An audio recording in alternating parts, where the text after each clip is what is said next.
What's up, everybody? It's your boy Tino here today on this Thursday, August 4th. How is everybody doing? And welcome to Tino's Time Shorts. On this episode, we're going to talk about the winners and the losers of the MLB trade deadline. Who lost, who won, who got the best players, who didn't get the players that they needed, what teams got what they needed that's going to make this World Series run. What teams didn't get what they didn't get? White Sox.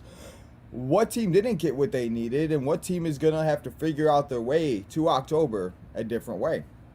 There's a lot of things that went down at the MLB trade deadline this year. So let's not waste any time and let's get into all of the trades that happened. And then we're going to talk about the winners and the losers. And yeah, so let's not waste any more time and let's get into all the trades. And the first trade that went down, San Diego Padres wasted no time. They went out and they got the closer from the Milwaukee Brewers, Josh Hader. He has a 4.24 ERA, but he has 29 saves, 59 strikeouts. But they traded away their closer that has the same type of numbers, Taylor Rogers. I'm sorry, I almost said Trevor Rosenthal. Taylor Rogers, he has a 4.34 ERA, 28 saves, and 48 strikeouts. So they pretty much just swapped closers, and I mean, that is what it is. But I think the Padres definitely won that deal. And we're going to talk a lot about the Padres in this episode because the Padres just went out and decided just to clean house. But before we get to more Padres trades, let's talk about the New York Yankees because they went out and got Frankie Montas from the Oakland Athletics, and they bolstered their rotation. And I think that's a big move for the Yankees because they need rotation help, and they always have, and they're just a team that always seems to just struggle with pitching, and the pitching can never stay healthy. So I think that's a really good move for the Oakland Athletics. Then Baltimore Orioles, though, people, they are in the race. They're a game and a half, 2 games out of the wild card as of right now, and they decided to unload and trade people away. They traded Trey Mancini to the Houston Astros. He went to Trash Town, Houston Town. He went to A-Town, and his first at bat in Houston, he hits a home run. So obviously the Astros made a right move. But for the Orioles, when you're in that position and you're that close, I just don't think that it makes very much sense to trade somebody like that away, because then they went out and they traded their closer, Jorge Lopez, to the Minnesota Twins. And now the Minnesota Twins have a really good closer that, again, the Orioles really shouldn't have traded because he was, I just don't understand. The Royals did designate, the Rays designated Brett Phillips for assignment during the trade deadline. We also had Austin Riley get a 10-year deal contract worth $212 million. Austin Riley just getting his payday. Christian Velasquez just had to swap dugouts because he was facing the team he got traded to. He got traded from the Red Sox to the Astros, and the Astros just kept making moves left and right. And it should be really interesting to see what happens because that division, obviously the Astros are running away with it, but it just, I don't know. Astros made the moves that they wanted, and it seemed like they were just not giving up on very much players. And the Red Sox went out and they got Eric Hosmer from the San Diego Padres because he decided that he did not want to go to the Washington Nationals. So we'll get into that a little bit later, though. But the Red Sox did decide to add a piece after they traded Christian Velasquez. They added Tommy Pham from the Reds, the outfielder, speedy outfielder. I think that would be really good. We saw Trey Mancini in a Houston Astros uniform for the first time. Jose Quintana, a little move. Jose Quintana was traded from the Pirates to the St. Louis Cardinals. Yankees got their 70th win. The Astros acquired Will Smith from the Braves and decided to trade Jake Odorizzi away. So the Astros were making moves left and right. Even the Detroit Tigers traded somebody away. The Tigers traded Robbie Grossman to the Atlanta Braves, and I think that's a really good move because Robbie Grossman is a really good player, and look at what the Braves did to their outfield last year at the time of the trade deadline, and they ended up winning the World Series because of it. So Robbie Grossman is a very sneaky ad, people. Everybody needs to watch out. Then we had Jacob DeGrom return, so that was good. Jacob DeGrom. We talked about Jorge Lopez. Then the biggest trade of the day went down. He was talking about it. Everybody was talking. Everybody was like, where is he going to go? What team is he going to get traded to? And the San Diego Padres decided to go out, and they went out and got Juan Soto, the superstar from the Washington Nationals, super young, one of the best players in the league, and the Padres did, to add him to the already stacked lineup. The Nationals did though get a really good bag of prospects in this trade. You know, the Nationals have to understand, you won the World Series in 2019, and it's gonna suck and everything like that. But it's just one of those things that I just feel like that the Nationals needed to do this move because they weren't going to win the World Series with Juan Soto. They also did trade away Josh Bell. So Josh Bell and Juan Soto went to the San Diego Padres, and the Nationals picked up, like I said, a big bag of prospects. And let's name them. They went out, they got CJ Abrams. He is the number 9th overall prospect. They got Mackenzie Gore, the number 86th overall prospect. Robert Hallis, a shortstop or an outfield. He is the number 121 overall prospect. James Wood is the number 3 overall prospect. Number 1 ranked pitcher in the International Science or Singles Classic, Jarlin Susana. And they added a veteran in Luke Vogt. And I think Luke Vogt is somebody that, you know, because they had to trade away Eric Hosmer, and Eric Hosmer didn't want to go to the Nationals. They had to trade him to the Red Sox, so the Nationals needed to find a first baseman, so they decided to go out and add Luke Vogt. So I think that's a very good move for the Nationals and for every team and everything in that, because, you know, Eric Hosmer went where he wanted to go, and then Juan Soto got what he wanted, and the Nationals got a really good big bag of prospects. So I think that's very good for both teams because, you know, it's very interesting to see that, like, teams can do this because I talked about it since 2019. The Nationals have traded away Bryce Harper, Anthony Rendon, Max Scherzer, Trey Turner, and now Juan Soto. And they needed to do this because they knew they weren't going to win the World Series, and they knew that they weren't going to after 2019. I just feel like that they decided to trade everybody away, and they decided to do that after they won the World Series, but they were hoping they could build around Juan Soto and Victor Robles, and he's the only guy left from that team, and he's the only guy left, honestly, that hopefully they could build around, because Mike Rizzo was at the press conference just like, oh yeah, we got this good big bag of prospects. Like, I don't know, we love Juan Soto for that World Series. He was showing it nice and tight. He was like, what's up, people, what's up? But the Padres went out and got Juan Soto. They weren't done for the day yet. We'll talk about that in a minute. But the Yankees decided to trade Joey Gallo to the Los Angeles Dodgers. I almost said Los Angeles Dollars.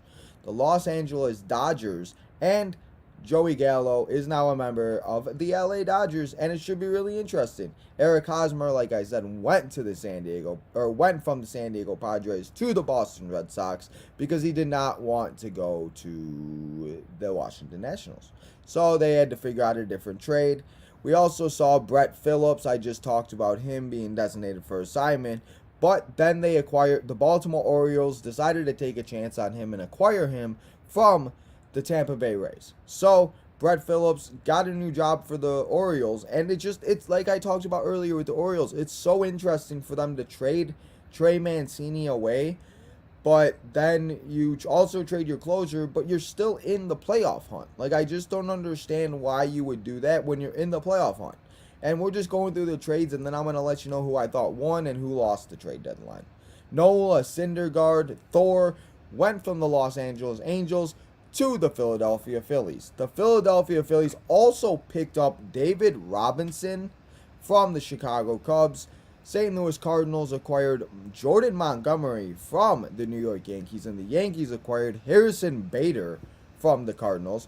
One of the big trades that happened after the deadline was Whit Merrifield, the second baseman and outfielder for the Kansas City Royals, got traded to the Toronto Blue Jays, Canada, But the one problem with that trade that he is not vaccinated. So, do you guys remember last week when the Royals went to go play the Blue Jays? He was one of the guys that couldn't be on the plane and couldn't go and travel to Canada because he wasn't vaccinated from COVID.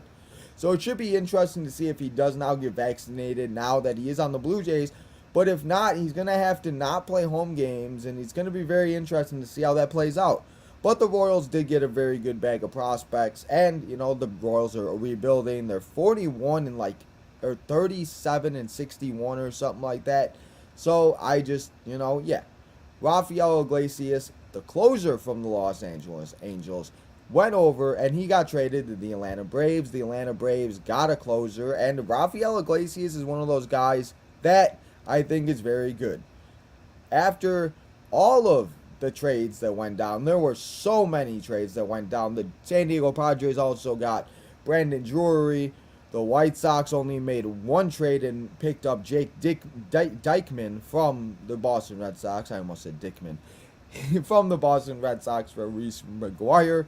We saw a few other little trades here and there. But after the MLB trade deadline went and passed, the post-deadline World Series odds are this. Dodgers, of course, plus 350. Yankees, 370. Astros, 450. Mets, plus 600. Braves are plus 850. Padres are plus 1,000. Braves are plus 1,100. Blue Jays are plus 1,400. The Seattle Mariners, number 9, are plus 3,000. And the Chicago White Sox, my hometown team, are plus 3,300. So for all you bettors out there, that is how the World Series odds are after the trade deadline. And now, let's talk about the winners and the losers of the MLB trade deadline. And let's talk about the winners first, because the teams that I feel like won the trade deadline are this.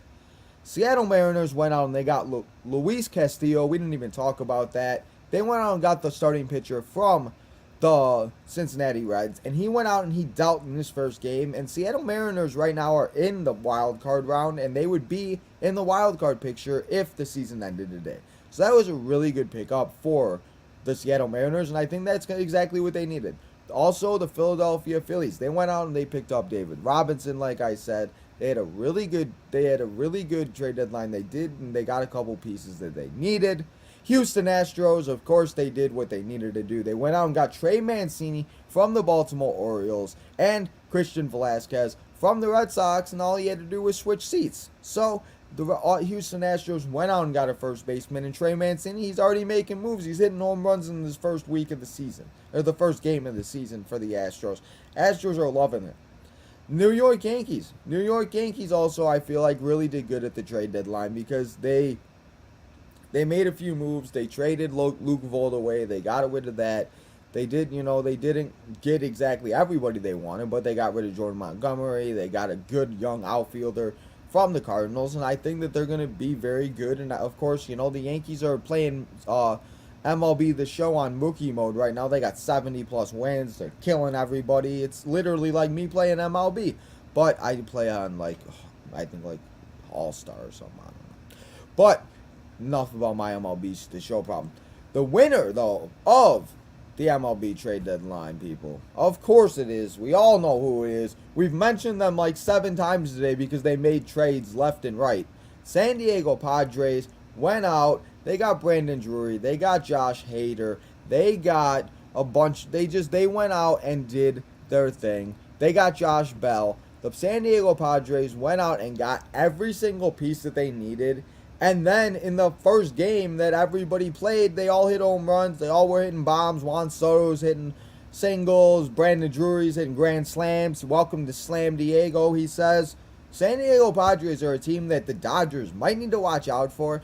If the Padres somehow go on a 10-game, 12-game run like the Yankees did earlier this season, I don't know. The San Diego Padres might very well win that division, and they might not have to play in that wild card game. So we'll have to see. But those are my top 5 teams that I feel like that won the trade deadline. So lastly, now let's talk about the teams that lost the trade deadline, because these teams didn't make any moves. They didn't do what they were supposed to do. And in my opinion, I just feel like that these teams really messed up.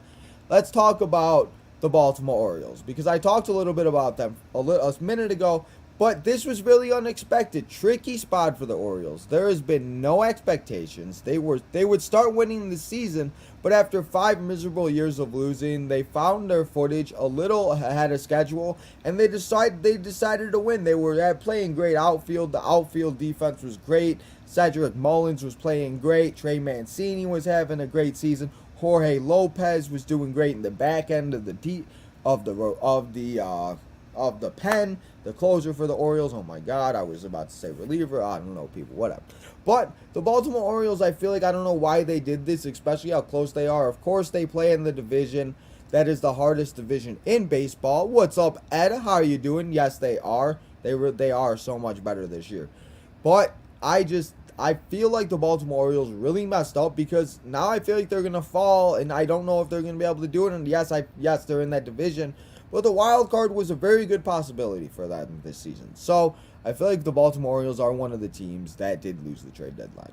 The other team that I feel like they lost the trade deadline is the Chicago Cubs. There is a case where they could be made to hanging on to Ian Happ, but with Wilson Contreras, I feel like this is very important, where it's like, yes, I'm a Sox fan and everything like that, but it's just one of those things where I feel like if you're going to know that they're going to walk, or you know you're not going to get very much or whatever, why not trade them at the trade deadline, get what you think that you could, and then do that, because now they're going to walk, and now they're not going to get what they wanted. And the Cubs made this mistake when they traded everybody away. They didn't get all the guys that they wanted, and they didn't get that everybody that they should have.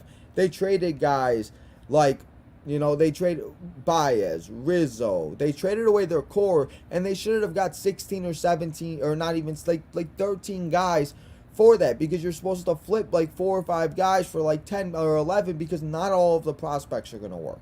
And now you have Ian Happ, Wilson Contreras for the rest of the season, and they didn't trade them away. Yes, they traded away David Robinson, but I still feel like they should have made more moves. So I feel like the Chicago Cubs really messed up. The other team that I feel like really didn't do very well at the trade deadline is the Colorado Rockies. Look, anytime you can decide to not make a single trade, yet expand your 37-year-old closer who would have otherwise been a potential useful trade chip, you have to do it. And I just feel like teams that don't make a trade you need to make a trade, and not making a trade makes no sense at all, because it doesn't make any sense. You should have at least tried to make one trade and at least done something, because the Rockies aren't going anywhere. The Rockies aren't going to win the World Series. So why not trade away your closer that's having a good season? Trade away some chips and get something better. So, I don't know. I just feel like the Colorado Rockies lost the trade deadline. But the team that was the biggest disappointment in the trade deadline, I don't even want to say this, but your boy Tino's going to go on a rant, is the Chicago White Sox. I love my Chicago White Sox, but where they are sitting in the division, and you don't make any trades besides getting Jake Dykman from the Red Sox, trading Reese McGuire. They said they went out and tried to go get Shohei Ohtani, but we haven't had good production from second base. We haven't had very good production from right field. Yes, Gavin Cheats has finally been coming around. Josh Harrison has been doing his thing a little bit, but I just feel like that these guys, they should have at least tried and made a trade. Why not go out and try to get Whit Merrifield? Why not try out and go get Juan Soto? Why can't we have Juan Soto? Why can't we be that team to have Juan Soto? And it really frustrates me as a fan of this team, because I just want to see them good, and I know that the talent that they have, and I know that what this team can do, and it's just frustrating to see that they didn't go out and get anybody besides Jake, and he's been doing good the first 2 games of the season that he's been on the White Sox, but I just think that they should have made more moves besides just doing that. So I think those are the teams that didn't do very good at the trade deadline, and that honestly I just feel like hopefully it doesn't hurt them, but I don't know how it's going to go down. We'll have to see how it goes down. It's August 4th. There's still a long way to go. We have a month and a half. I think the season goes into October this year because of all the games they got to make up because of the strike and all of the beginning and everything not starting on time. So this year's it was really weird. Yes, it was. Yes, Ed, I agree with you. Kept the 1 year deal. Yes, that that was the one thing I didn't understand is the 1 year deals. If these players are gonna walk, why not trade them away and try to get somebody that you could get and you be useful that would be better than what I don't understand. There were so many teams that didn't make moves, that did make moves, that the San Diego Padres, let's be real, were the only team that actually decided to make a move and be aggressive and say, I want all of your players and I don't care what it takes. And that's what a contender does, and that's what a team trying to win the World Series does. So, I don't know, everybody. It's going to be real interesting to see what happens the rest of the baseball season. It's going to be fun. The trade deadline was weird, Ed. It was interesting. Obviously, the biggest winners were the San Diego Padres, having themselves a good time in San Diego, Slam Diego, whatever the hell they want to call it. I saw a video of Juan Soto and Francisco Tatis in the gym meeting and shaking hands and giving each other hugs, and we're best buddies now, and I don't know. I really am not looking forward to facing the Padres. But I guess if you're a San Diego Padres fan, you're living the high life and you're on cloud 9 right now. So, thank you, everybody, for coming and hanging out here on this Tino Shorts episode. It went a little bit longer than I thought it would or I wanted it to, but I hope everybody enjoyed it. I appreciate everybody that did watch it. Make sure to like, make sure to subscribe, make sure to turn that notification button on. If you really like this episode, let me know in the comments. What should the next episode be? It's up to you guys. What should Tino Shorts episode number 4 be? I'll start doing these every Thursday. Tino Shorts will be coming out, and we'll make that a weekly routine. So every Thursday, come and hang out with your boy Tino for like 15-20 minutes, and we're going to talk about something that's going on in the sports world. So everybody, keep an eye on all the social medias. Message me, DM me, let me know what I should talk about on Tino's Time Shorts number 4. And remember to come and hang out with your boy Tino tomorrow as we watch Friday Night SmackDown, the first SmackDown of the Triple H era, where Triple H is fully in charge. We saw what he did on Monday. It was one hell of a show. And I cannot believe I'm saying this, but I'm so excited to watch Monday Night Raw for the first time in a minute and watch Friday Night SmackDown. And I'm actually hyped like I was when I was in high school. So everybody, remember to do your thing. Remember to hit those buttons. Help your boy Tino out. Subscribe, like I said. I appreciate everybody that came and hung out here for this Tino Shorts episode. And until tomorrow night, where we watch WWE SmackDown on Fox, this is your boy Tino, signing out.